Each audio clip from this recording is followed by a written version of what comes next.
by Ibrahim, and we have a research also conducted by SIPRI, Stockholm International Peace and Research Institute, research conducted by African Climate Mobility Initiatives. All of those researchers indicate that the issues of climate change, it is real and it's affecting majority of our communities.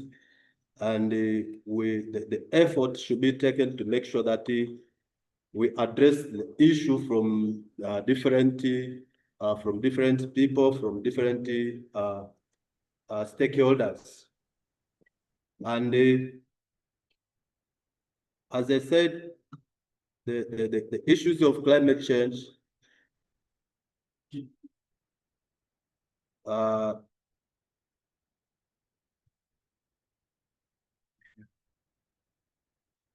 the issues of climate change, then they have the many effects in environmental, the natural environment, but also they affect our health, energy sources, food production system, and in that case, then basically that they need to be addressed. They used to determine the case of produce the food, the access to water, our health, where we live, but also diversity of plants and the animals. For example, in case of the food, and the focus should be to the people who are living in the rural area. Most of the research conducted, they found that the amount of food produced for the last 10 decades and now are quite different. The comparison of the bags, for example, if the family they used to produce maybe a maize, 10 bags of maize, you find that the number of bags is they can get from 50 to 20, and now they're getting to 10, and then you find that the situation of food is, although there is those mitigation measures, the cultivation of adaptive crops, but still the situation is not good, and that is because of change of weather patterns and the main caused by the climate change. Availability of the water are the same cases to the families. You can see now most affected are the women who travel a long distance fetching for the water, and the amount the water, the quality of the water also is poor. That's sometimes it leads to the diseases, and they also help that planted animal species. We thought of extinction of some kind of plant and the animal species, and it's very important to make that clear that we are also a part of animals. We are also an endangered species, and if you refer to the countries which are most affected, countries like Namibia, Somalia, we find that it is a very terrible situation there.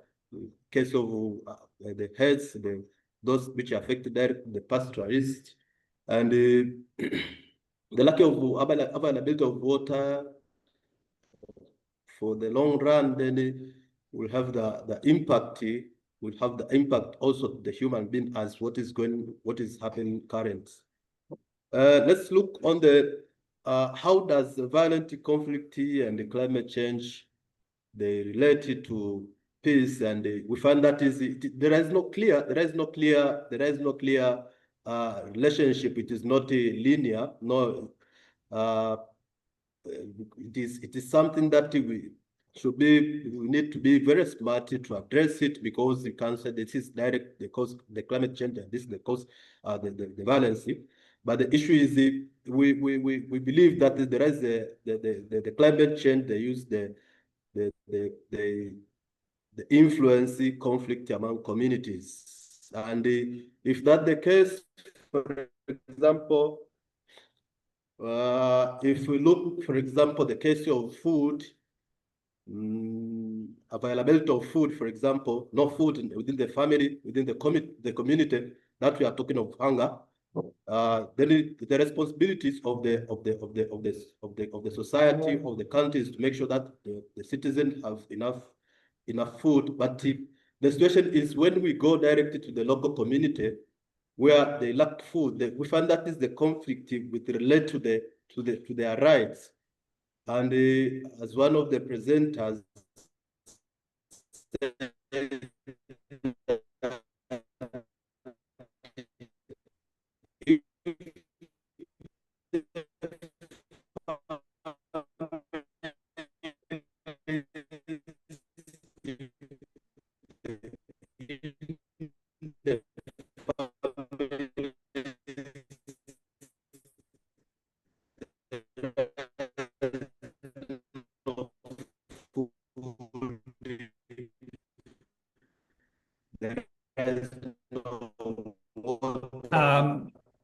Excuse me for interrupting, but we may have a transmission problem, and I'm wondering if it's raining in Kenya.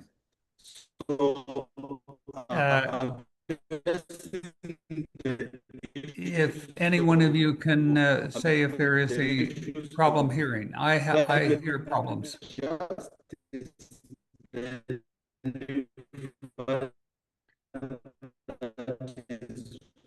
Very, very important.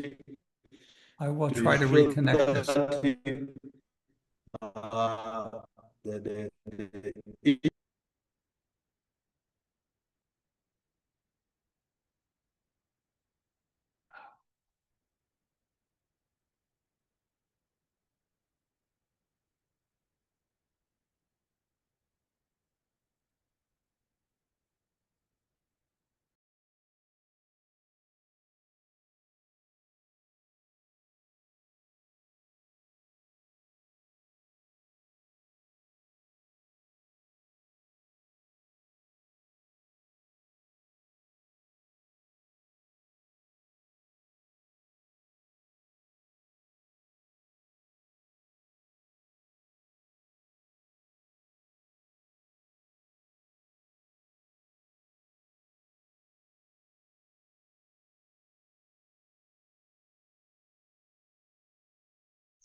There may be a transmission problem. Yes, Rolf, are we together? Yes, and I'm making you co-host, and I apologize for whatever happened. Somewhere there's a transmission problem. Okay, okay. Please continue and thank you. Okay, thank you very much. Just a minute. Just a minute. We see. Okay, you can put the slide then. No. Okay, let us proceed.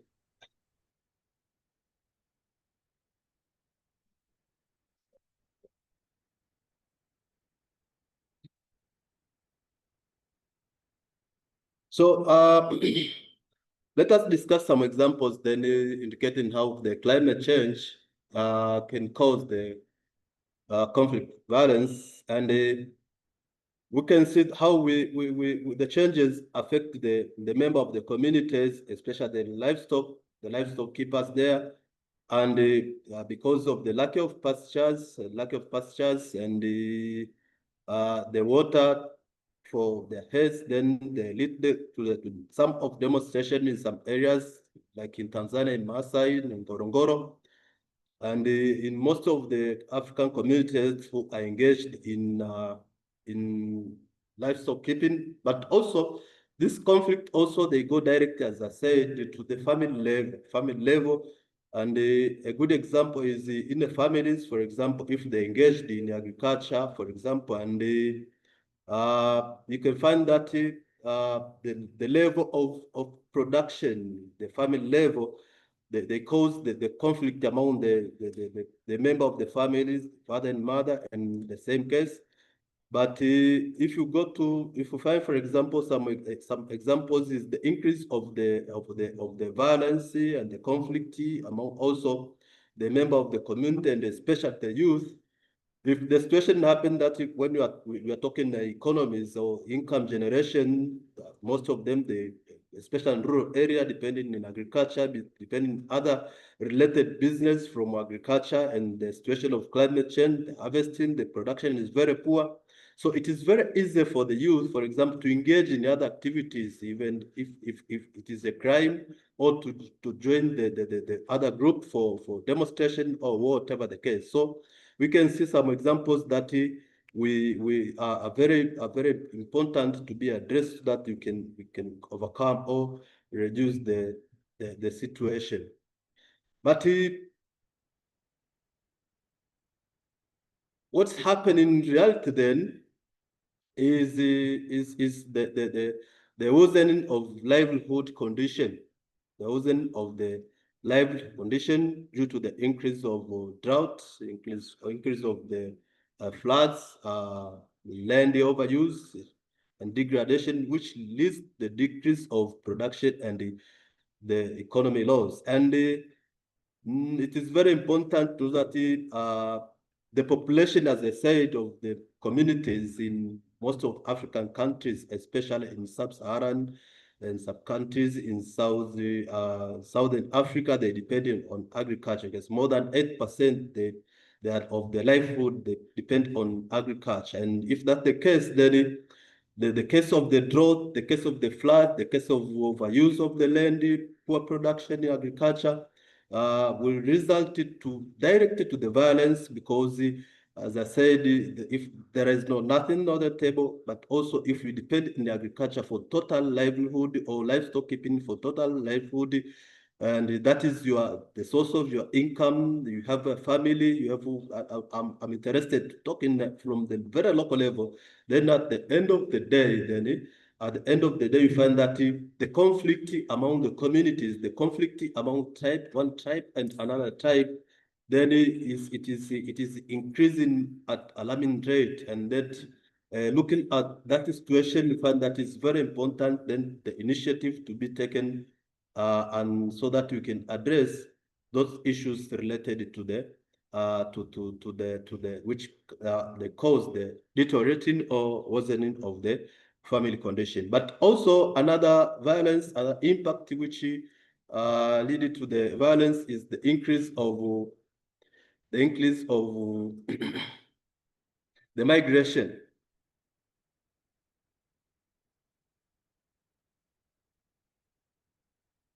The migration of the people from mostly affected area, looking for another good area of which it can sustain their well-being.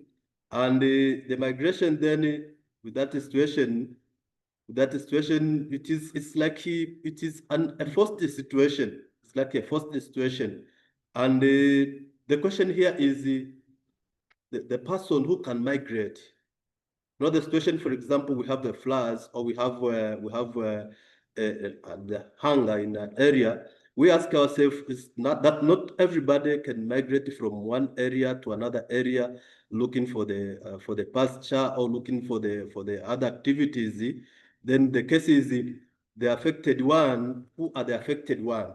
And you find that the affected one within that community are the most marginalized group. The women, as I said, they are most affected, and the child, the youth, they are most affected. And most of them also, they cannot migrate. They cannot migrate, so they stay at the area, maybe looking for other strategies, and then we'll see what should we do then to address that situation, and make sure that whatever others, if they migrate or those who remain, the addressing of the climate justice and their rights are very important, that so that they can survive within their situation, or whatever they migrate to, they can get a favorable condition. The second question here is, if, for example, you migrate from a point A to point B, to point B, and in point B, remember that there is a living, there is the people who are living there, and migrating in that area, that will make the situation very worse to you, as you need to find out the adaptation strategy, and they always start living, and that leads to sometimes the encroachment of the resources, and that leads also to another kind of the conflict. So immigration, it is very important also to be addressed as one of the violence that the result from the group of the people who migrated from the affected area with the climate change, looking for other good environment for living, and that case. Another issue which is very important, and which also is the source of violence, is when we are talking about the mobility pattern. You know, for example, the pastor, they used to move from one area to another area. Of course, it's the culture. In some areas, for example, in East Africa, the Maasai, they used to move from one area to another area with a season. And sometimes there is a clear agreement that this is our area for the pasture, and through mobility or migration, as they move in, they know exactly where they're heading. But the impact of the climate change then make that difficulty nowadays, because you think that you have a routine, you will move from maybe this area to that area, and the same condition is in all areas, that the situation of the water, the situation of the pasture is worse, and then in that case, then they lead to the conflict among the members of the community use the same activities. Maybe the farmers, they lead the conflict with the farmers and the livestock keepers, and we have a good example in Kilosa Morogoro, but also they lead the increase of the increase of encroachment of the national parks. And you know what happened here is, if that happened, the government and the authorities, what they know is they hold your heads, and then you have to pay for the certain amount of money. And that also, if you go direct, you find that it will cause the violence to the owner of the heads, or the farmers, or whatever the case. So that is another challenge, or another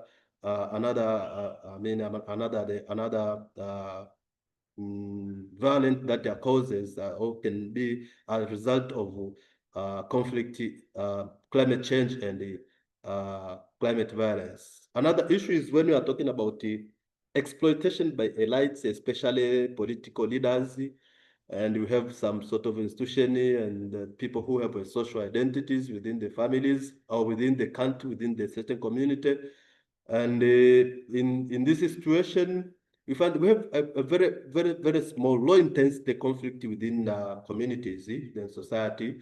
For example, the land, the people might be asking for the land in that area, as we say that, as the presenter from the Tunis was telling us, that sometimes we used to stand for the resources, and especially when we've seen that the destruction of a certain kind of the resources, for example, the forest or the source of water, can lead to climate change, or can lead to the destruction, or can lead to the situation of which then the member of the society will not attain the economies or the income generated from that kind of resources. The problem here is, when the certain elite or the certain group within the community use that as an advantage, especially in politics. I said that we have the example of Ngorongoro, the migration of the people from Ngorongoro area to Tanga there. There is a lot of conservation and demonstration, and it was not good. So the situation like that is, we have the situation which is very of low intensity, but if they go to the politics, the lights, those institutions, they use that as opportunities, of which sometimes it leads to the civil war, or it's differences of which can lead to some sort of insecurity within the communities or within our communities.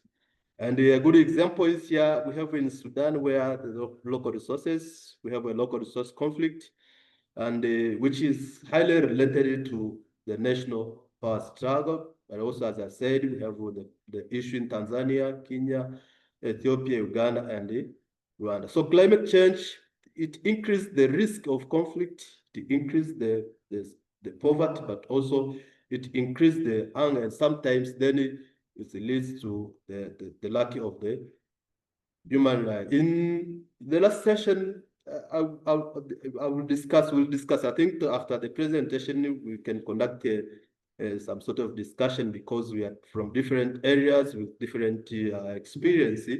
But issue here is what should be done then. What should be done? And my concern was the PCJ organizers, the PCJ team, and some country ambassadors.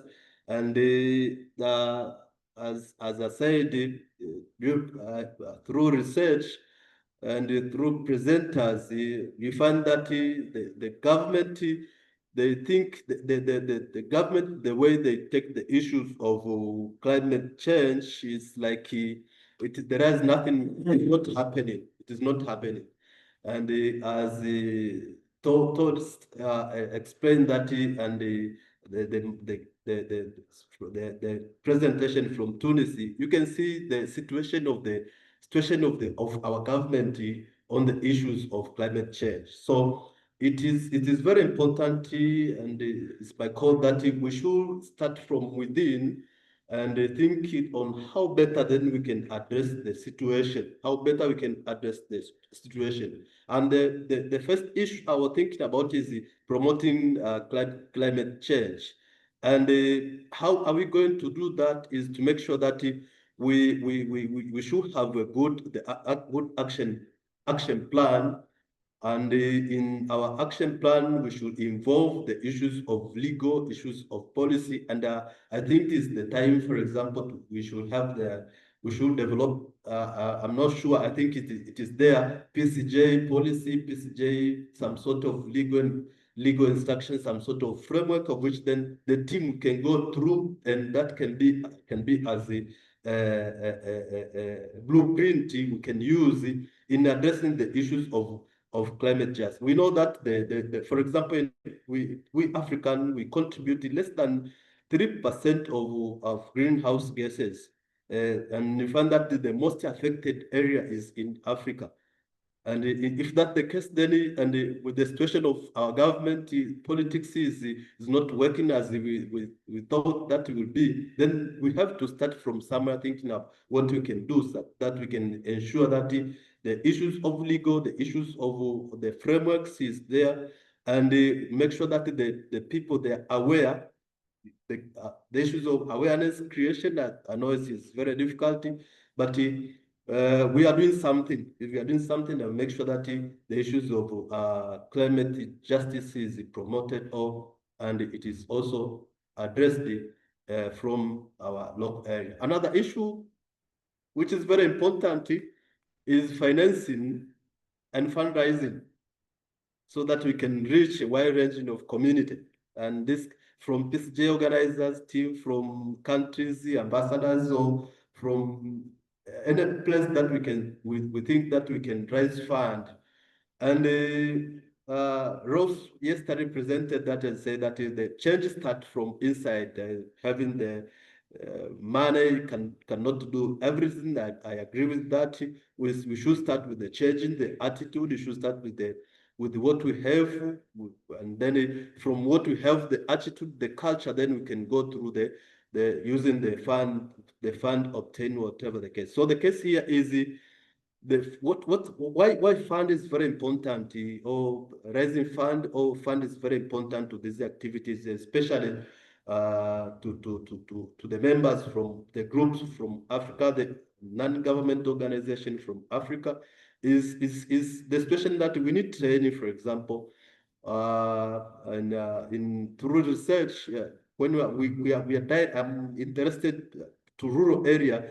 we may say that they are aware of the issues of the impact of climate change and the issues of their impact and how do they cause the conflict and other things. But in reality, if you go there, you find that the things are very quite different. Training is very important. Having the group in the rural area, whatever will be conducted by collaborating with the other stakeholders there is very important.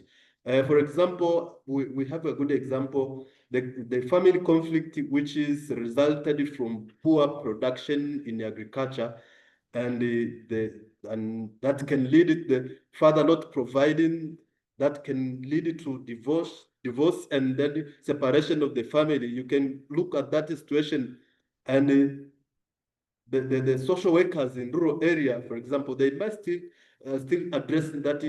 What are the situation here is because the father is responsible, the mother is not responsible, but the situation there is typical the issues of climate change.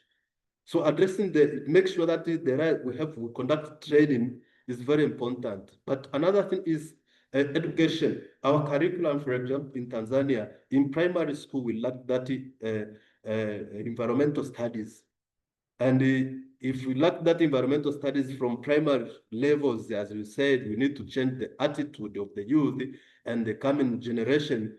Then if they lack that in their curriculum, and they get that in a simple way now, that is in geography and is science and things like that, it will be very difficult to build the community that they real aware of the impact of climate change. Going through those primary schools, secondary school, our universities is very important, and providing education of introducing or convincing our government to introducing the curriculum of climate and the issues of climate, and stop thinking of in that way. We used to think in as we know the issues of climate change was environmental issues with those data from rise of the sea level, increase of the temperature. We need to go directly to what the issues that touch the member of the community in India, and that is really happening. So conducting training, education, and building other peace activities, they apart from the attitude, they require some sort of fund, and it's very important that to address to ourselves. For example, when we get the advantages of the fund, that we should work in the way that we can get the output. The output is very important from whatever the funding or the financial fundraising or financing we get from our donors, and so that we find that funding is the cornerstone funding, the very cornerstone to addressing the issues of climate change in our community. Another thing is conducting training and awareness creation to countries, ministries. We have those leaders, as I said, the government leaders, the foundation of the issues of environment. And the problem with our countries, you might go in authorities and you find that we have the member of the authorities, the educated one, they are there, that they are not aware to that extent the impact of climate change. So it is not all dealing with the member of the communities. Dealing with the workers in different institutions is very important. Creating awareness, because, for example, you have a local leader, let's say the community development officer, or it is an agriculture officer, is working there with the member of the community. The question we should ask that is, are they aware of the issues of climate change? So they must be trained, and creating that channel will help the team. If, for example, we have the trained member within the locality, they can do that as they use the activities to deal with the member of the community. Addressing the issues will be very, very easy. So training, conducting training to those leaders, to ministries level, to authorities is very, very important. And as I said, the climate change is a cross-cutting issue. So the impact will affect everybody at the different time in social, economic, in political, And the violence also will affect everybody in that situation. And we must establish that what we term as a campaign, national campaign or country's campaign on peace and climate change from our residence country. And the campaign that will differ from one country to another country. For example, the issues of afforestation, the issues of reforestation, the issues of education, they will differ from one country depending on their situation from that specific country. So addressing the issues of campaign, this is that the way the leaders within the country, or the peace and climate justice organizers, the team from countries, we can organize some sort of campaign. And as I said, our leaders within the countries, they don't have a problem. If you come with a problem, I have 1,000 of trees, and you address them, they wanted to do this, then there is no problem. The problem is where you ask them to donate, is where you ask them that we have to do this and this, and that's where the problem used to start. But in Kenya, for example, the presenter, the yesterday presenter from Linda, she told us about the Wangare and Madari. One woman who mobilized thousands of women in Kenya in planting. Only one. You can find that if we get the pioneers of that kind from our residents, and we are the one also, we can do something that through a campaign to make sure that the things are changing. Even the local people, or they can know exactly what is happening in our country. And another thing is to strengthen the collaboration with the government and non-governmental organizations. In other areas or other countries, especially in East Africa, you might find that we have organizations within the same locality. For example, in the place I come from Iringa, you might find that there is more than 15 non-governmental organizations dealing with the environment. But the problem is we don't know each other. We don't know the policies of each organization.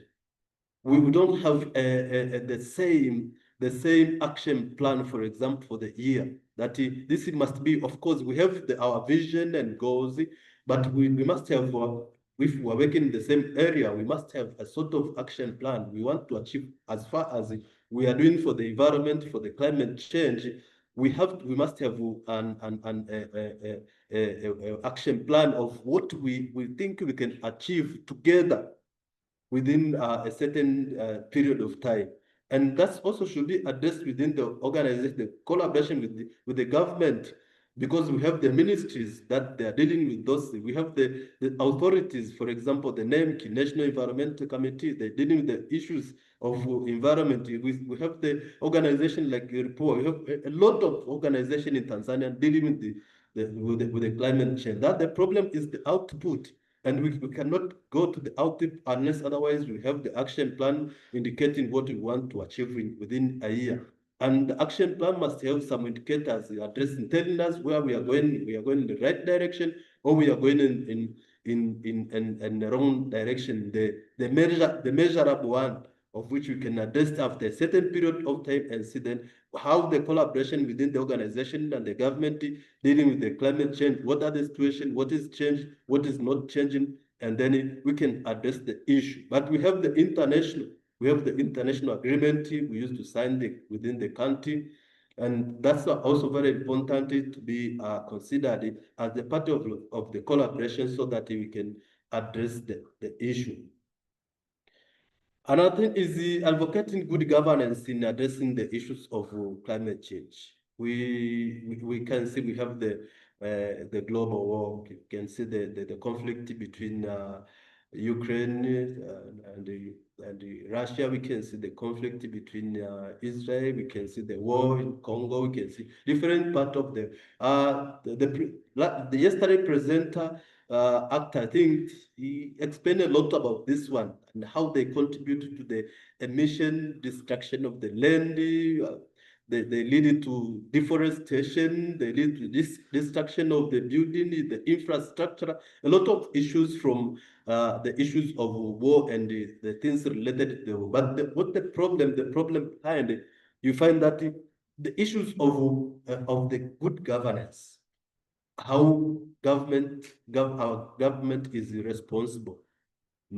That is, we need to think about that, and they should be addressed, and there is a lot of things there that should be.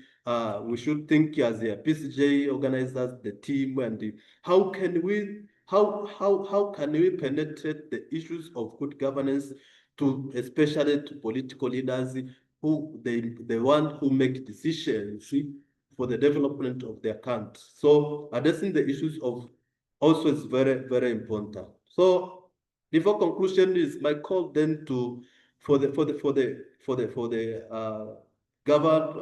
government as a team dealing with the climate change, it's our call to start thinking on what should be done and conducting enough research so that we can come up with a proper solution. But what I can say is we need to start from the grassroots. We need to start from the grass. Those initiatives are addressed by the larger agreement. They should start from the grass. Maybe we miss something from the grassroots that need to be addressed from the local people. We need to change the culture. We need to change everything so that we can come up with a good approaches and strategies to address the issue. Thank you very much.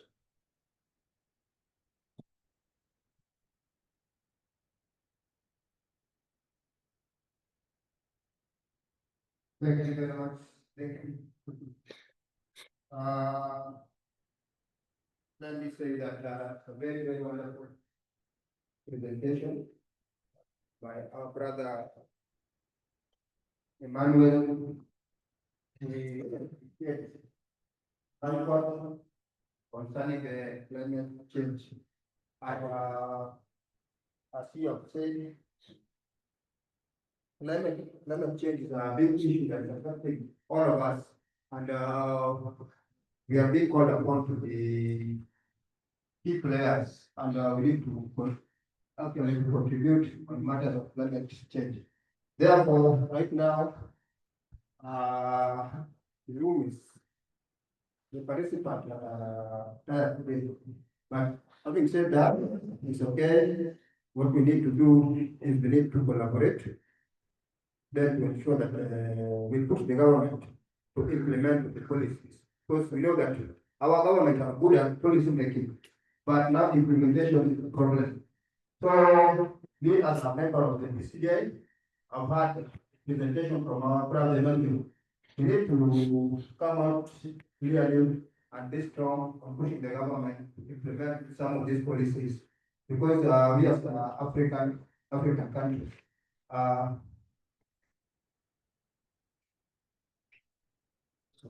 thank you. African countries, we are the least emitters of the carbon emission, but you will get that we are the most affected countries. So on matters of climate change. So as African countries, what we need to do to call on the government to implement some of these policies, because you remember there are so many apart from policies. When you look at the Kyoto Protocol, so we have so many policies, good policies, but implementation is not there. So as the members of PCJ and being led by our leaders and around and the rest, we need to come out strongly and remember when we collaborate or when we are united, then we have a voice. So that's why we are saying that actually let us collaborate as members of the PCJ to call on the government to implement some of these policies. Therefore, right now, let me open this floor for any question.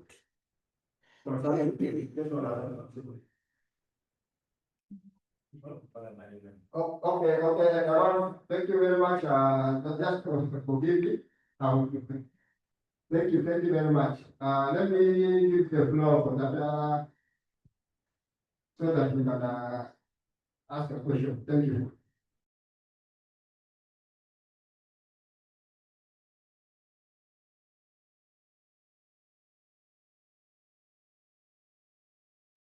Is it my turn to ask a question? If that's all right. First of all, I want to make sure, do I call you Emmanuel or Mghase? Imanuel. Emmanuel, okay. Yes, I yes. liked your talk. I think you grasp the situation very well, and it's very encouraging. Government officials are of different sorts in different countries, and it sounds like your government is more responsive to your needs and to the climate problem than others. Before I go into the government, I just want to add one key word that I was thinking of when you talked about the situations of the climate impacts. It's conflict multiplier. The climate change is a conflict multiplier. It worsens the conflicts that you already have.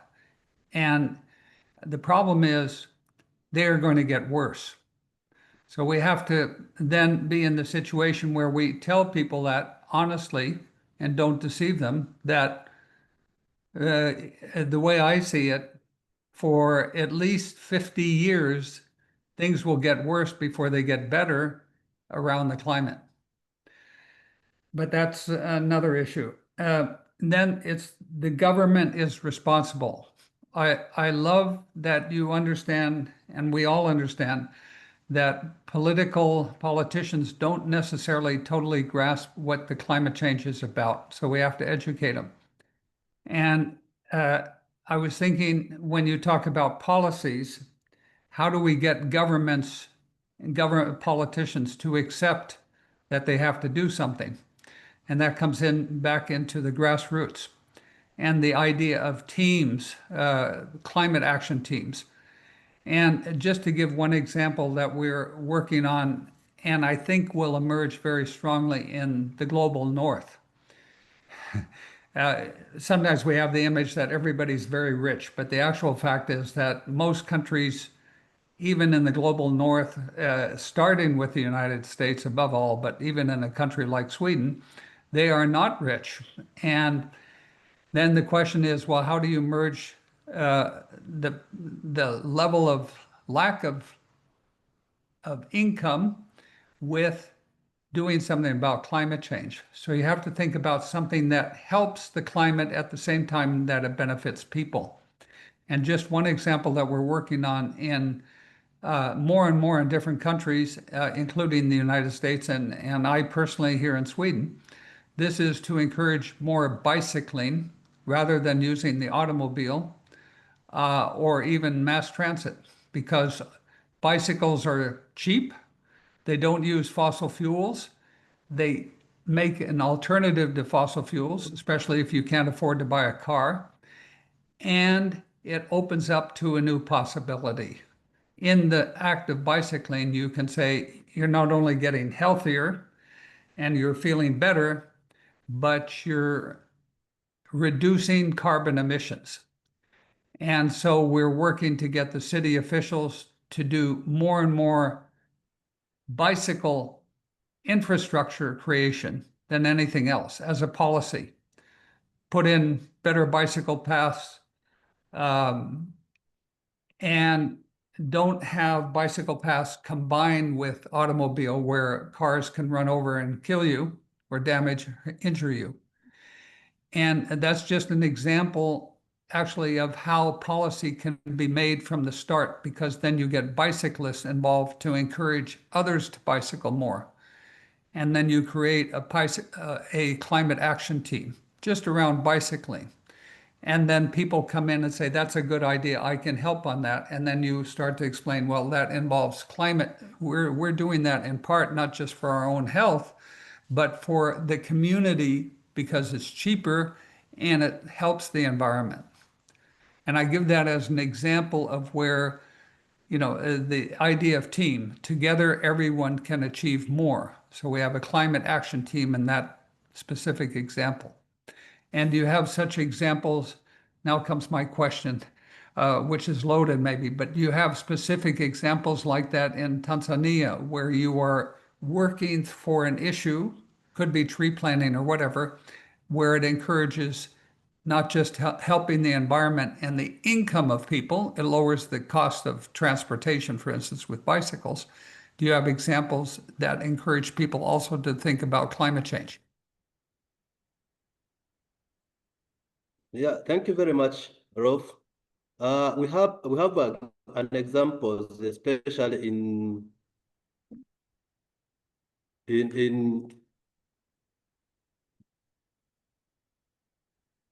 tree plantation, and it is been very good. For example, in Iringa, you know that Iringa in Mafinga, the activities conducted there is the tree plantation, but the issue is we are talking about the linking between the tree plantation then or the other activities related to tree plantation with the income generation. The example is the avocado, the avocado project, which is cultivated there.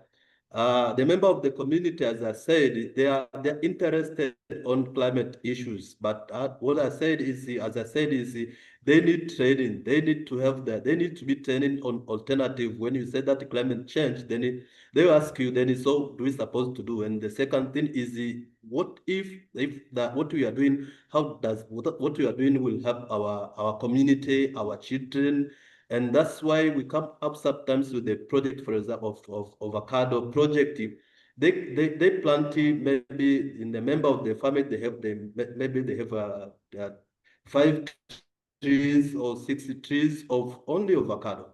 At the end of the day, they harvest avocado, but at the same time, they are doing with the issue, addressing the issues of climate change. So when you get the community, for example, with the 100 household, you find that the number of avocados can be more than 500 trees.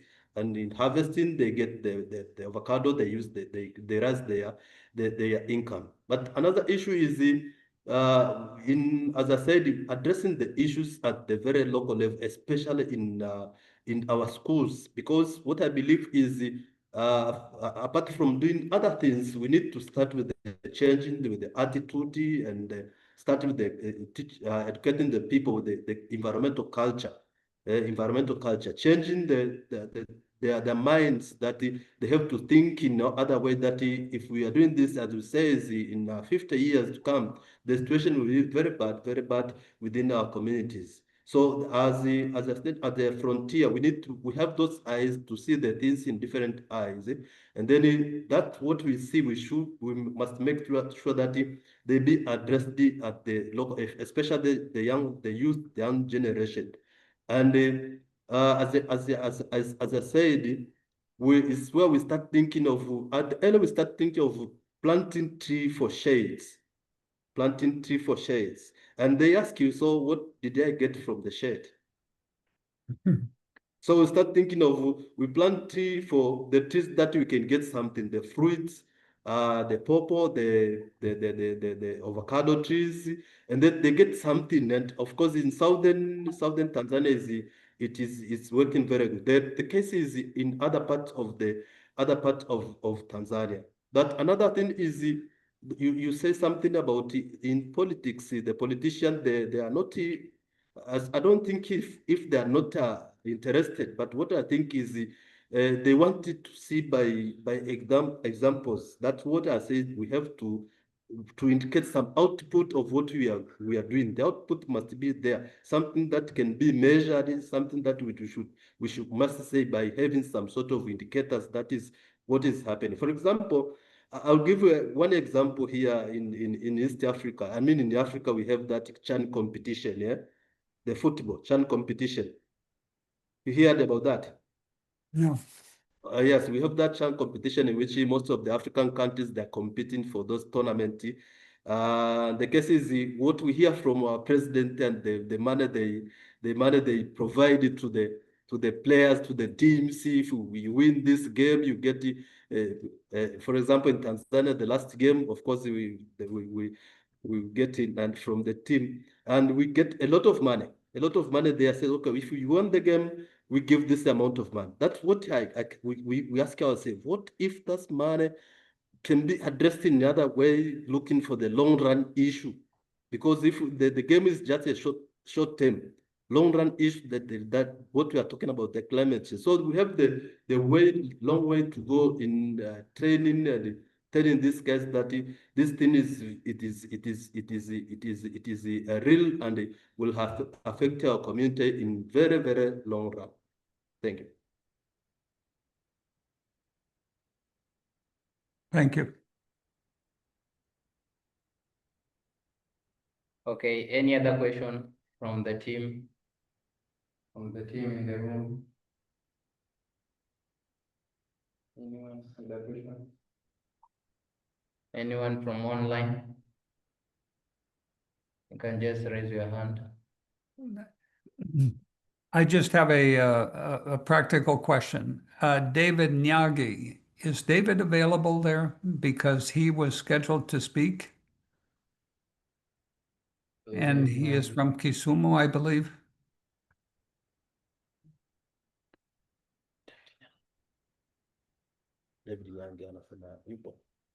Well, thank you, and so I think we can just continue with the discussion because he's not around. So we can just adjust on our program going forward so that we have this robust discussion.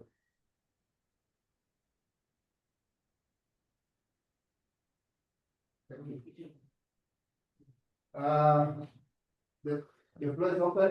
Any questions? Thank you, brother.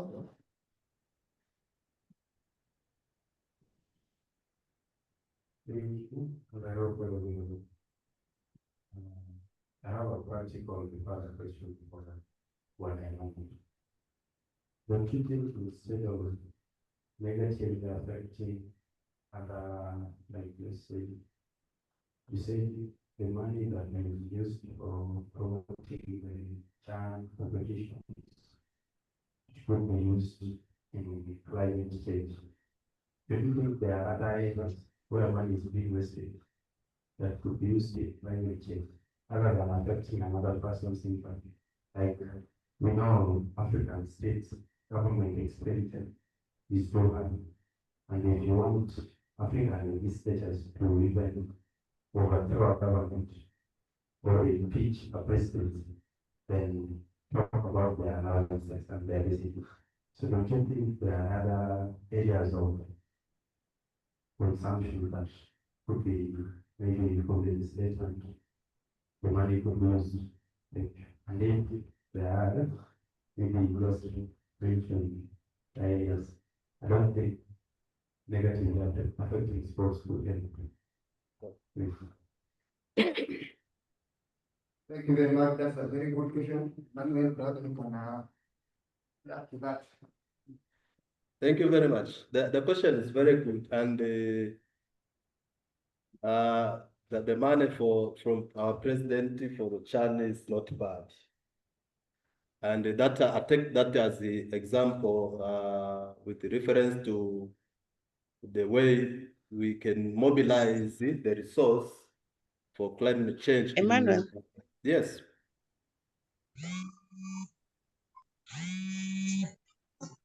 Andy, let him repeat the question again because nobody had the question. Give him the. Let me repeat the question again. Okay. Yeah. He asked about the reference I provided that for the fund, the money provided by our leaders, the government, and in football channel which is proceeding, and he asked that is there any other place that we can do a reference apart from that? And that was I was trying to address that was just an example, but in reality, in our society, in our government, there is a lot of money. What I believe is there is a lot of money. But the issue is the way they look or the way they think on the issues of addressing the issues of climate change, and especially at a very long term way. And to make that very clear is the African countries. Obviously, we have a lot of issues which is related to corruption here. Issues related to corruption, and we have the issues that the misuse of the public money and things like that. Of course, don't want to address that. The issue is we should think as a team. Working for the climate change and the justice, how we can address our issues to the government leaders. As Rolf said, that they can understand exactly what are the impacts of these issues after 50 years to come, and as if they understand, as I present earlier, is there is that we have the leaders who I believe they are not aware. They don't have enough training. Economists, the agriculturalists, they have the finalists, the finance, dealing with the finance. They are not aware. So they need some sort of training. And in that case, if they know exactly this will happen after a 5 year or 50 years to come, that the global will not be a conducive area for the living. And if they know that this will affect the budget, the country budget is, and whatever the case, they will be considered. A lot of amount of money must be addressed on the issues of the environmental issues and the climate change, because as I said earlier, we are not the one. It is not only the wild animals as the WWF. They are addressing the dangers of the white rhinos and whatever the case. We are the one at the set after this. After the 50, 70 years to come, we are the one that will be endangered animal. So that it will affect everybody.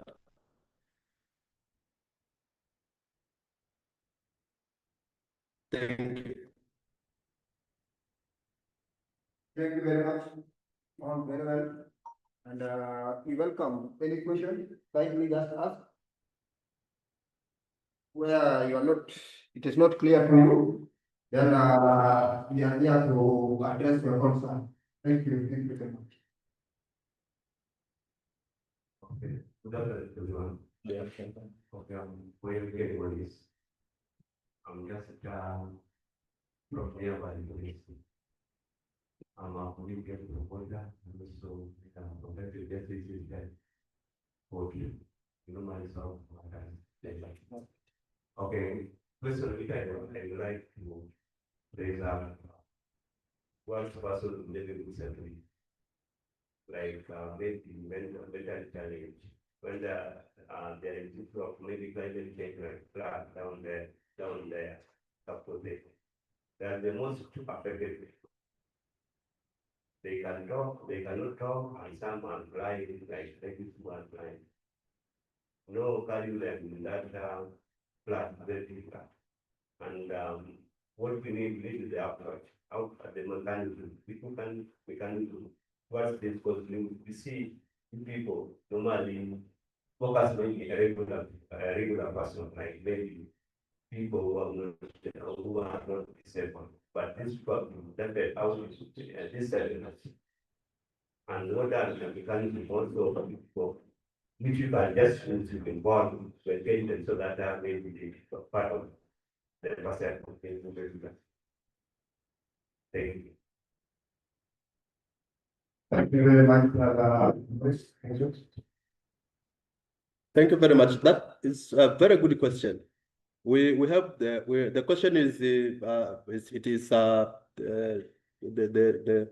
addressing that we have a lot of people with the disabilities, and as I can say, they are marginalized group with the certain disabilities, and so their engagement in issues of climate change and peace and justice is very minor.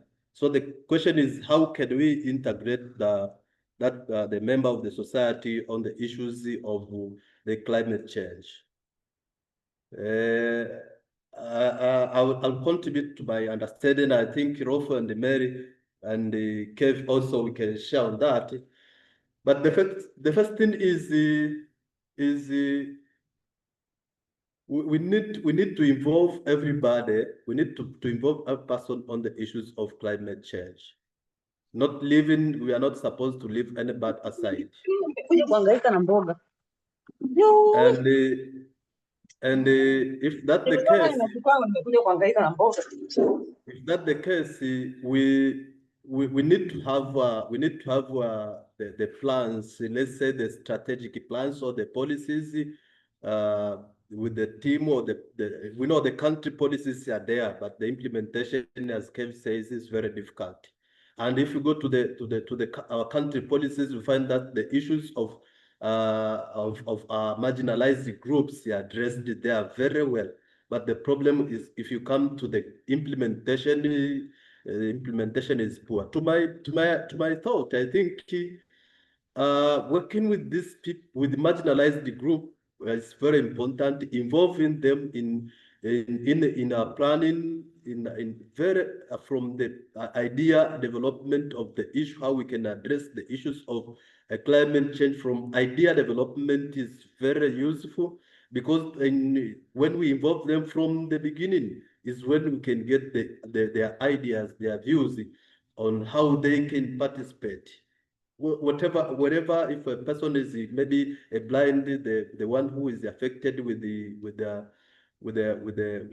albinism and with the other disabilities, they have some sort of ideas and they can tell how they can participate. But the problem, if we are not engaging them, then they'll be aside. And when the effect of climate change, they will also be affected. They will also be affected. And their voices, then when they are affected, then so I think in addressing the issues, involving them from beginning, from development of the ideas, from our plans, from the strategy, from the activities, from the grassroots, will be very, very useful. Thank you very much. Thank you very much. Could I make a comment? May I allow to add something to what was said by Imanuel? Just take one, it depends obviously on your disability, but if people have income problems, and often people who are suffering from disability cannot get a proper job or have good income. The issue of food is a very high cost than the issue of housing. And if you take just the issue of food, and you're watching what is happening in the world right now, the cost of coffee here in Sweden has doubled or trebled because of climate change. And the costs of cocoa or orange juice or olive oil and different foods are climbing. And they are increasing not just by 1 or 2%, it's 5, 10, 15, whereas in the case of coffee, multiple times. And it relates to climate change. So an issue that everyone is concerned about, including people with disability, is how do we keep food prices down? And to be realistic, we should say in part, as was indicated in a number of areas, try to be resourceful in your own community by your food production. I love, by the way, the idea of the avocado planting, because I personally used to grow avocados and grew up on an avocado ranch in California, by the way. But keeping food prices down is going to be a difficult challenge because climate change is destroying cultivable land, is destroying the possibility of healthy irrigation or normal irrigation, is destroying fertile land. It's shrinking areas where you can cultivate. It's a physical challenge. There are areas that used to be where you could grow something and they're diminishing because of climate change. Again, a catastrophe multiplier or a problem multiplier by climate change.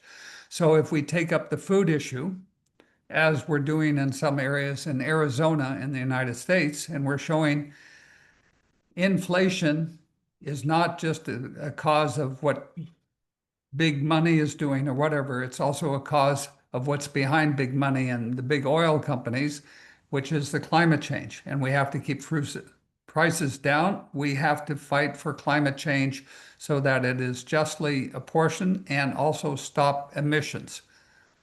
Just as an example, so one can have one small group, including people who have disabilities, and I grant you it depends on your disability, that get involved in the issue of, we want lower food prices, we have to do something on climate change. And you can have people in disability who march together asking for lower food prices because of climate change.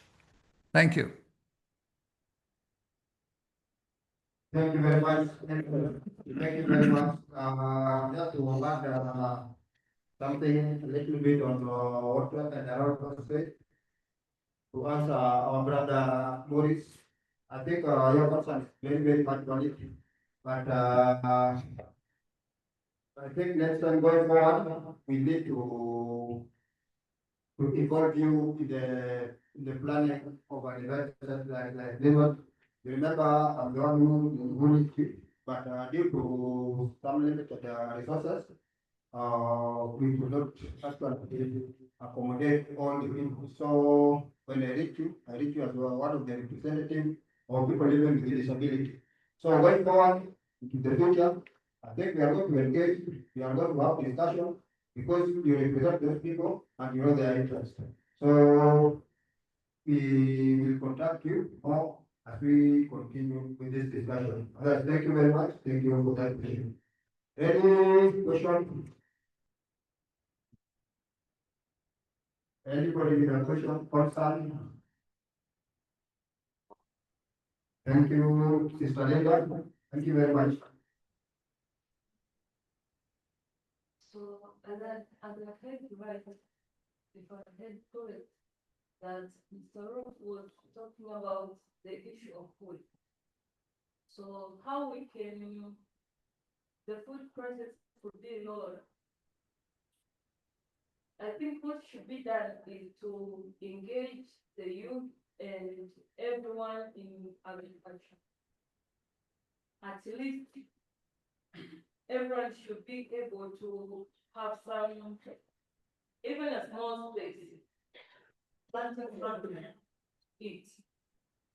And if the government or ourselves engage more in agriculture, when there is a great number of food stuff in the market, automatically the price will be low.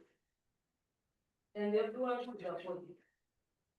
As a graduate in agricultural subject, I can say that there is a thing called urban agriculture that allows the farmers to grow the crops in a very limited space. And that takes a lot of money. Instead of buying everything in the market, they grow the crops at home, where the price is very low. So the price is very low, it's safe, and it's organic because they will not use the manufacturing industries. It's like that. Only organic sliders is enough to grow the crops under a very limited space. So I think that way, if we could go extra miles to advise and educate the society to grow the crops in a very limited space, it will help. And if we get the funds to engage the youth, women, men in agricultural activities, to increase the number of the people engaging in agriculture, and when the production become very large, the price will go. Thank you very much.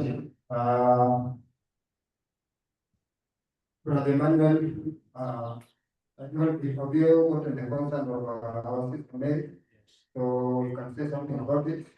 Thank you. Shortly. Yes, thank you. I agree with Linda that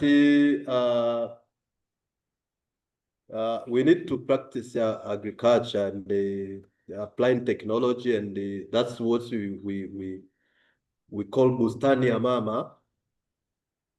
Bustani ya Mama. Within in a small area, we can do that, and that saves some amount of money, in for I mean looking for food and something like that, and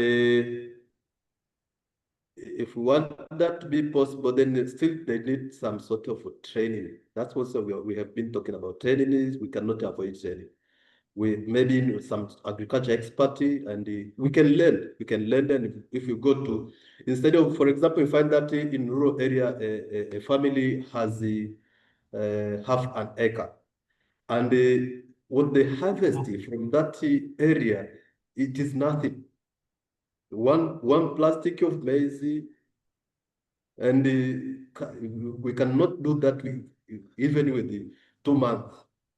So that we need to think an alternative, as Linda said, to study a mama with those small mboga that we can assist there. We can assist in our family. So I think it's a good idea, and will contribute much in the issues of climate change, because the money that can be used to those family gardening,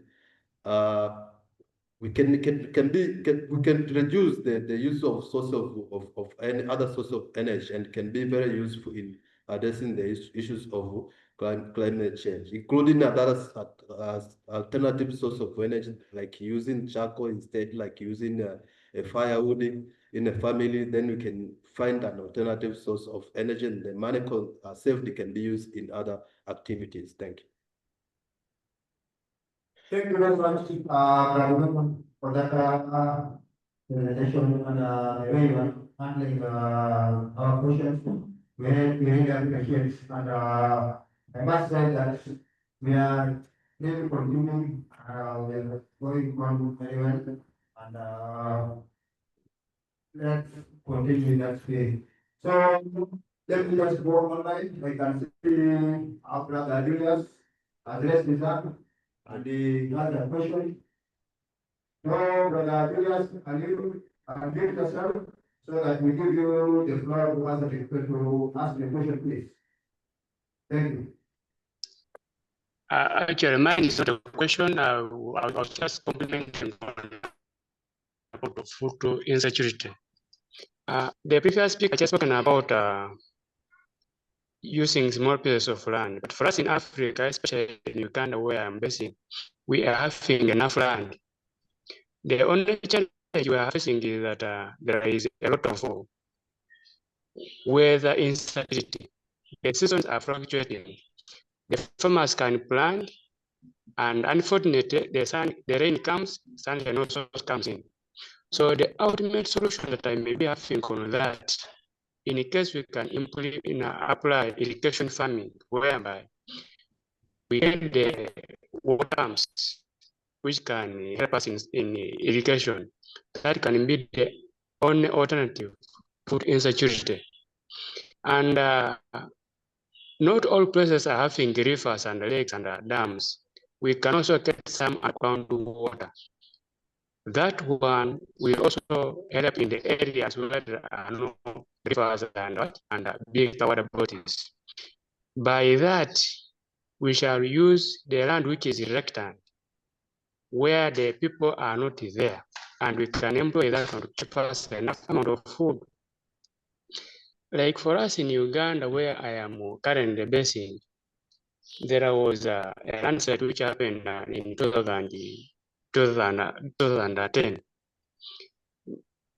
Because of adequate land, people were relocated. But still we're having excess land. However, that place is dry.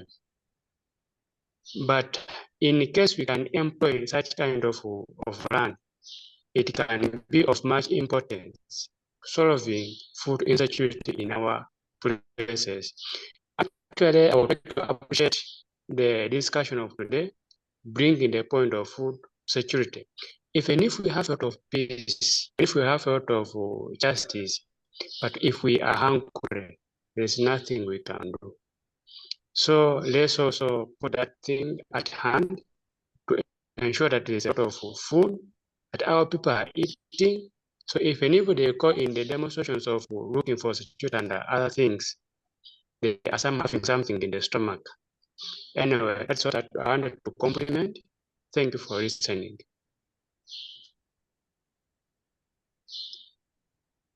Thank you very much, Mutinyo. That was a good contribution, and my emphasis there is when we are doing that irrigation farming, we are lucky we have enough water so that we can do irrigation farming.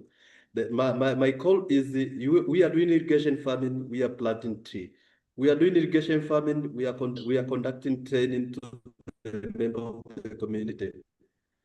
We are doing irrigation farming must go with all alternatives to ensure the sustainability of what we are doing from irrigation and make sure that we create environment can regenerate so that we talk about the sustainability. So I really agree, and what I think is thinking of what better we can do with the irrigation or whatever the case. Thank you very much. Thank you very Thank you. much, Manuel. And I'm very, very much pleased and amused by very well answering and handling our questions and our concerns. So we really appreciate that. Thank you. We have another question. Thank you very much. Okay, my first one is going on that was Indian pampas always. This pampas, if you go down there to the next side, under the source, side, get there in the water. And my concern, long time ago when you are born, like my mom was able to buy napkin and it was being stuck. And nowadays, these pampas, and these women are really lazy. They don't even party. And that's why when we have global warming, global warming in the day. And that's time a lot of waste time. And what are the mechanisms if you can just farm and to avoid this stuff farm and for the this are a young ladies also. Some of them are lazy. They just put around those always to a farm and close their people. Maybe to the river, then going directly to the lake. And that is the challenge also we have. I think if even if you go to the soul, then maybe hypocrite, we just get this thing. And my concern may even now crocodile today. And crocodile one is that if we did a help, if we follow that river, maybe the Master is that to attack. And even this all practically nobody and even with us we this and that consists of this family get the rest of even us we cancer has due to EOS. So just make your what I like for now we can help us so that we can quite good in this year as well. Thank you, Brother Morris. Morris concern is about pampas, which is a big problem, and everybody is aware about that. The pampas is a big issue. So, Brother Manuel, if you can, you are in full of that, please. Yes, the issue of pampas in reality is of course it disposal is not good. And yesterday we are doing a general cleanness at a certain river there, and it is a real big problem. And I think it is created with it is manufactured with some sort of plastic bags also, and of which you know that it take many years to its disposal, and to its disposal also, it emits this what you call chlorofluorocarbons gases, which contribute much to global warming. So there is I think one or two ways we can address that. The first one is from manufacturers. Maybe you should thinking of another alternative source of a kind of material that can be the environmental friendly. You remember the last time we have the crisis of the plastic, the Marlboro, I don't know how to call it here. That's what the fungus should for I think we have to find some sort of alternative technology for Pampers. But the second thing is we start thinking we used to say that the charity starts from home. I don't know how many of us in our family we have incinerators and something like that. In African families, we don't have that. Maybe we should start thinking about that generated from the family level, of which we can train the member of the families, so the rent house, they must have that incinerators. But another thing is the disposal of that Pampers from water flows and water sources we have some people doing that activities. Whatever it is, a day or night, but we must make sure that our rules and regulation is very strong, because we have the local leaders, and the issue is when we get it trained, you know that what he's doing is not right. As you see yesterday, I don't know, there was a guy that when we are going there, there was a man who threw the waste from there. You see that, and we are there. So if we have a local leader, with the strong rules and regulation, although I think that many things start with the change of mind and training, that will be used. Apart from that, you see that the river there, we have the drop that is they go to lake there, Victoria, we have that fish, and we depend that river the lake for income generation, and then it is no longer possible. Okay, there was this story about Pampers. Since I'm working with an online supermarket called Green Spoon, we do sell those non-plastics food, and you can find we have Pampers that they're not plastics. So what we need to do is just to create awareness for people to use it, because they are there, but they are not. People doesn't know well about them. So we just need to create awareness. Yeah.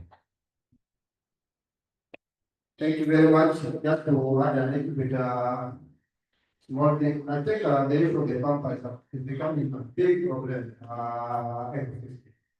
And as our brother Imanuel has just said, we need to create awareness to our people and teach them on the dangers of the issue of the Pampers.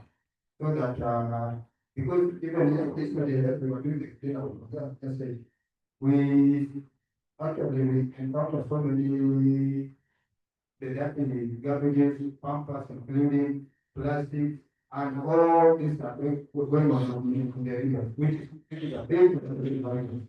So, what going forward, I think as the PCJ, which are a member of, we need to actually tighten the belts, and we need to engage some of the government agencies so that we come up with the policies, the good policies on the usage of the Pampers. Then alternatively, our brothers also given us a solution here that there are some Pampers which are not plastic there. So we can result to those ones so that we conserve our environment. Otherwise, thank you very much. We have another question. Yeah, this one probably the issue of financial selling materials. So if we are to change the materials used for making those things, it won't affect, it won't change the meaning. Because not everybody will know them immediately, the information won't be passed to everyone immediately. So I think for those who come from around the world, this I don't know if it's a recognized center of space that has some specific vitamin, especially for diapers and sanitary towels. And there is a time in Kisumu that there were vitamins almost every for that place. Don't know where they so if we could just introduce some special vitamin for that thing, such waste, I think it could help with in the meantime, as we sort the ways of manufacturing biodegradable diapers and sanitary towels. Thank you. Thank you very much. Very wonderful answers. I think we are going on very well. Our time is well spent. If I'm looking at online, I'm not seeing anybody raising his hand. Or it is okay. And around coming back to you in a few, please. We have a question in our plenary. So can we just bear with me? I'm coming back to you, please. Thank you.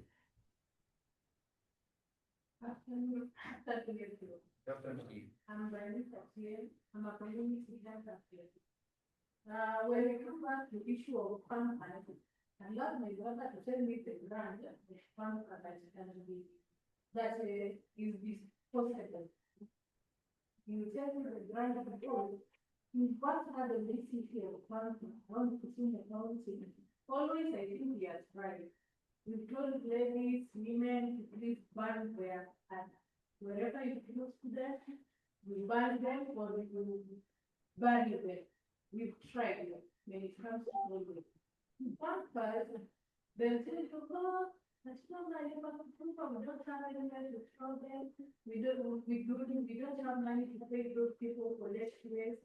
Now it has been a problem to us and to those people using it. If you can tell us the branches or the possible samples so that they can start buying them, we can at least help people more. Thank you. Thank you very much. That's good. So, we are not left, so we have our brother working in that company. You said it is an online company. When it comes to that, on the issue of waste management, we do say pampers, say diapers.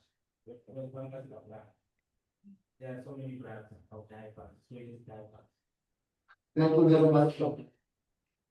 Thank you very much for that question. I love that. Thank you very much. Like you can see here we have pad marks, washable sanitary towels. They look ski.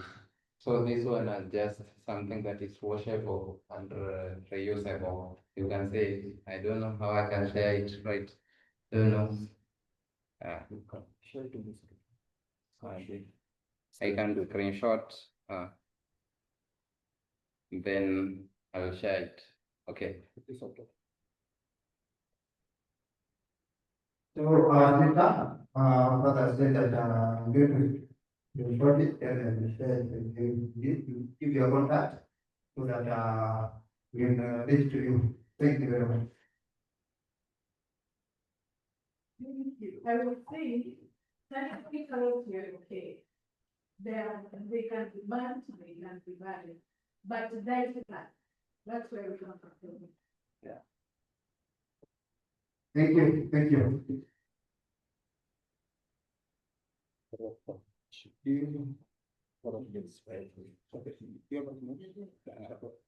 Okay.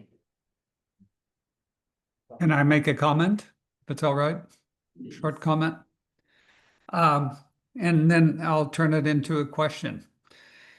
In the global north, and in the United States especially, more and more people are going to solar energy and putting panels on their roof to capture the sun, to convert to electricity, to keep their electricity prices down. and they are saving money. So what we are developing in, for instance, Arizona, is we have one group that is promoting energy choice, and we have a campaign to encourage people to support it. And behind the energy choice idea is to support more and more solar energy and wind power. And it is the savings to, again, every person, because electricity produced by wind or solar is cheaper than that produced by fossil fuels or nuclear power. It's a hands down argument. You can't argue against it. It's just like saying that water is more expensive than beer, which is not the case, obviously. And in this case, solar energy is cheaper and helps everyone. So the result is we are developing a climate action team around solar energy to promote it in the community. And my question to the speaker is, how far has that come in Tanzania or even in Kenya that people are going to solar energy or wind power to save money?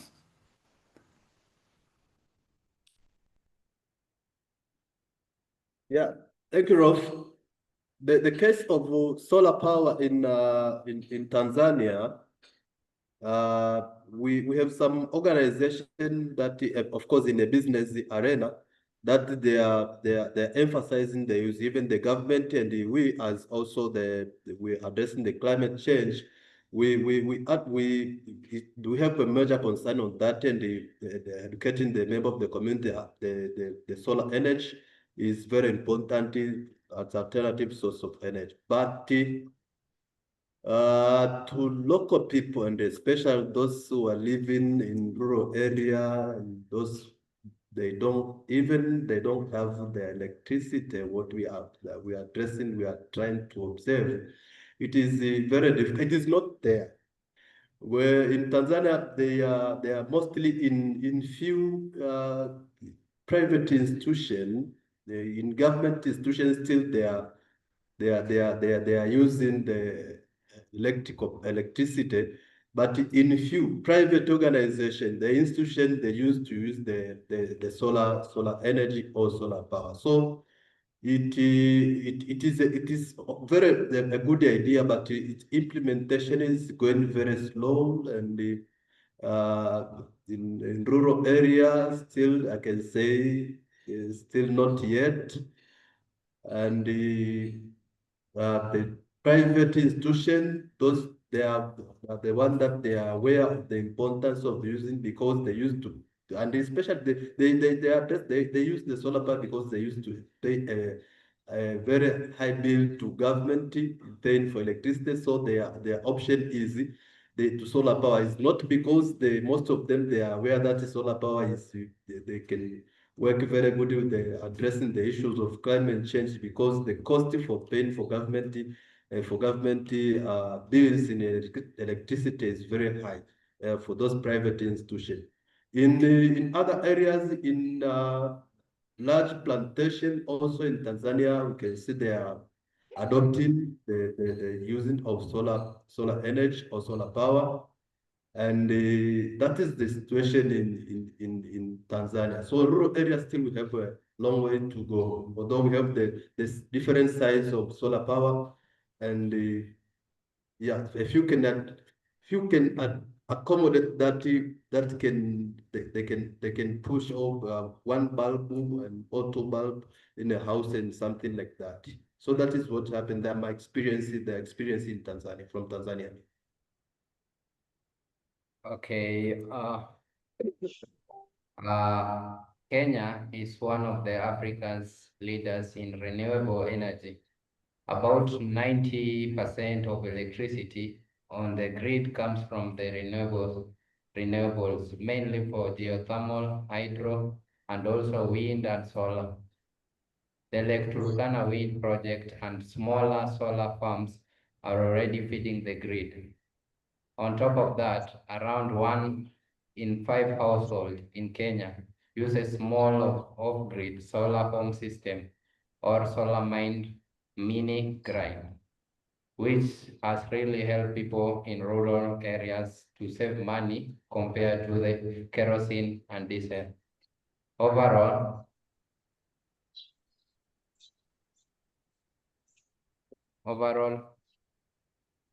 Kenya is already showing how wind and solar can reduce cost and expand access, while Tanzania is at earlier stage but beginning to scale up solar, which is still needed both in both countries. Our policies and financing system like net metering, affordable loans, pay-go models to help ordinary households and small business to cut their bills by installing their own solar panels. Thank you. Thank you very much. Thank you very much. Lydia, can see one minute. I'm just coming back to you in a few minutes, please. Let me just give sister later to say something.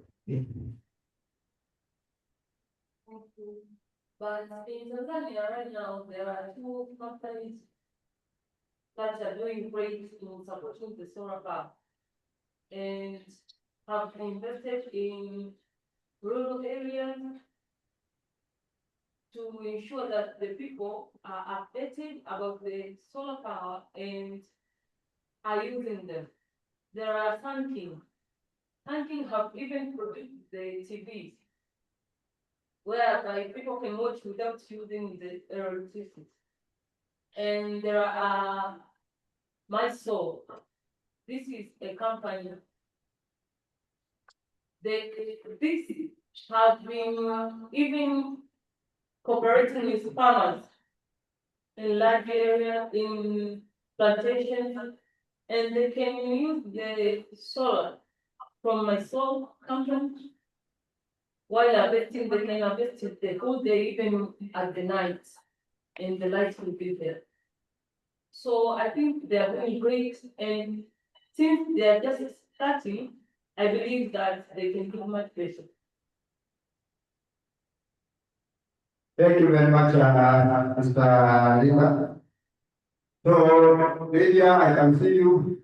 Your up. Please, can you come on, please, and ask the question? No, actually, I don't have any question, but I have a retro contribution to the renewable energy issue and the solar power, something like that. In what I have to say, in most of African countries, the main actor is the government. And we can see that most of our African countries, the government, they're doing what is beneficial for them, not for the people. They are doing something which is benefit to them or to minority, not to the majority in the country. And most of the parties in our country, the number of the people who have access to electricity is low comparing to the number of the people who don't have access to the electricity. I remember, like I saw, it was like only 46% of the household in Tanzania, they have access to electricity. So it means that almost 64, something like that, they don't have access to electricity. It's a huge number, and especially that number is in rural areas. So we, as climate activists or the organizations who are focusing in these climate issues, it's seen like we cannot fight with the government. We cannot tell them that this is not good, and they cannot even listen to us, because we can see even the example on the ECOP issues. They have been catching even these people who have introduced this Stop ECOP campaign. And that's where I came up with the idea that we as climate activists, or the one who own this organization that are focusing on climate issues, we cannot be able to stop this ECOP. We cannot be able to tell the government that you are doing this wrong, you are doing this wrong, and you have to do this. No, it will be seen like we are they don't see like we are challenging them. They just see like we are criticizing them. So they don't see us like challengers, but they see us like like we are fighting them, like we are criticizing them. So what we have to do as the climate activists and different people here who are working in these climate issues in Africa, we have to go direct to the community, showing them the importance and the disadvantages of these fossil fuels and the different issues which are affecting the environment and which are against of renewable energy, especially in the limitless mind movement, one of the activities which you are doing is advocating people in the rural areas on the importance of renewable energies. So at the first hand, when we started, we don't have the ability to buy solars for these people in the rural areas. But what we do, we just provide education to them on the importance of using this solar energy, of renewable energy, and giving them the disadvantages of using these fossil fuels and the electricity, access to electricity, which have been used in Tanzania. And as we can see, the number of the people who don't have access to electricity is huge. So we still have the time, we still have the opportunity to make many people in the rural areas to know the importance of using renewable energy. And at the end of the day, they'll be the one who will fight or who will tell the government that we don't need this, we need this, and not us. So this will be like indirect and not direct. So the government will not see us as the threat, but we see us like we are helping, we will act like we are helping them to support the community and not fighting them directly. And that's what we have to do. Maybe when we come from here, what we have to do is find on how we can go direct to the community, initiate different activities which will enable the community to know the importance and the disadvantages of using these solar panels or using these fossil fuels. I don't know if you understand me. Thank you. Oh.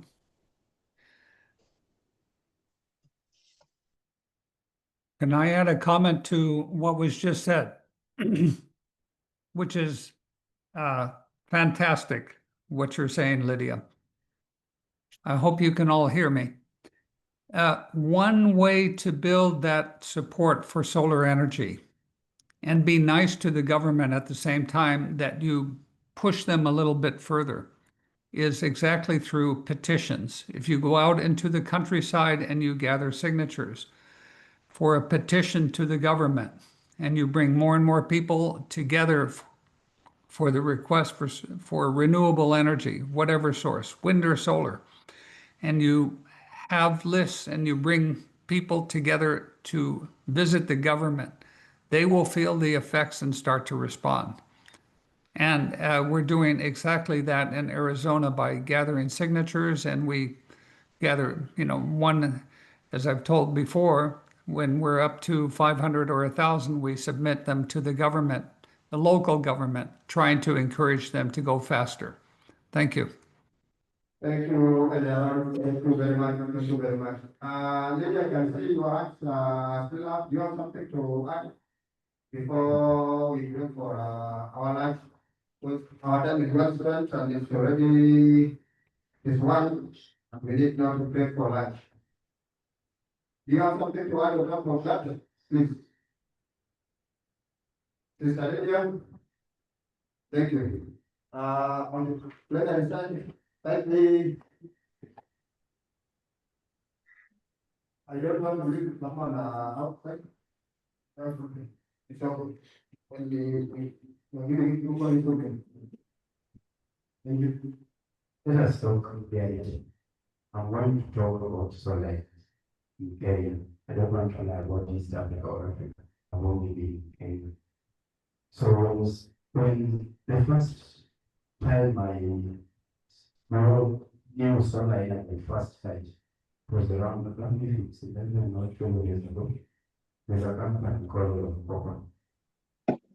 We like, I think most of Kenyans know it.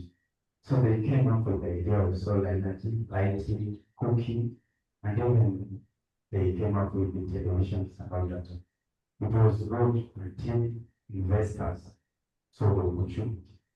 So they not came up with the same idea at almost half the price of what and property like offer. They are giving those goods at a deposit, then the remaining will pay within the next 365 days. So the other investors came in, I will not mention names for security purposes. The other investors came in with almost half the price. And as you know, Africans will go for the cheapest rates.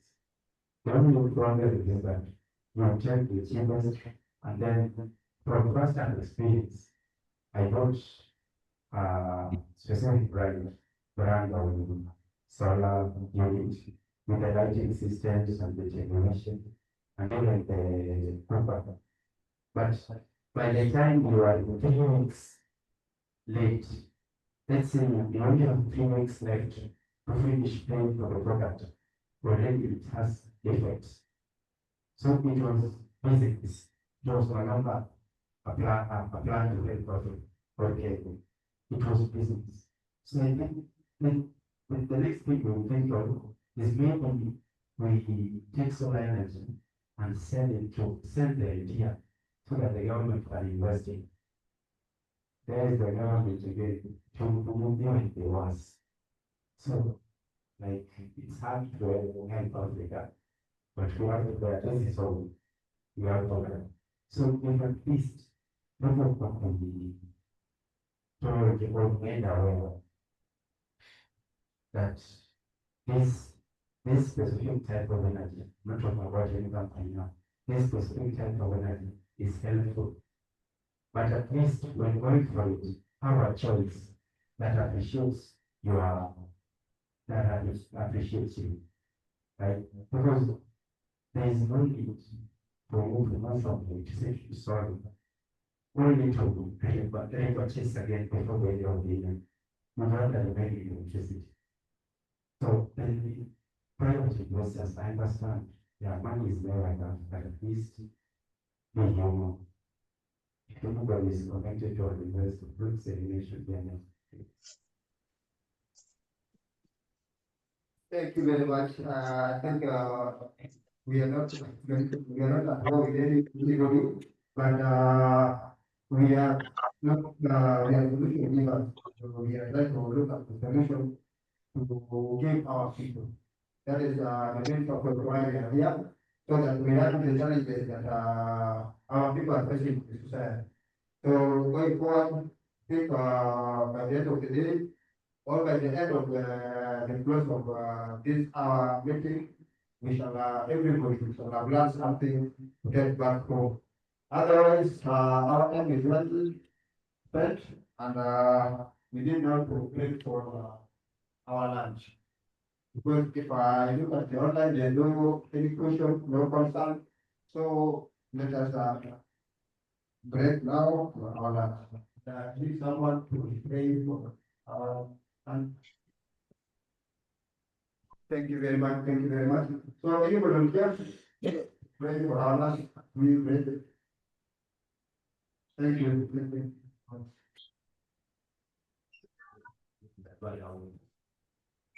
Almighty Father, we take you for granted as life, dear Lord, Father, as you have prayed for life, dear Lord, Father, bless you for blessing. Pray, Lord, pray with you. I bless them and amen. Thank you very much. So we can go for our lunch. Then come back for the. Thank you.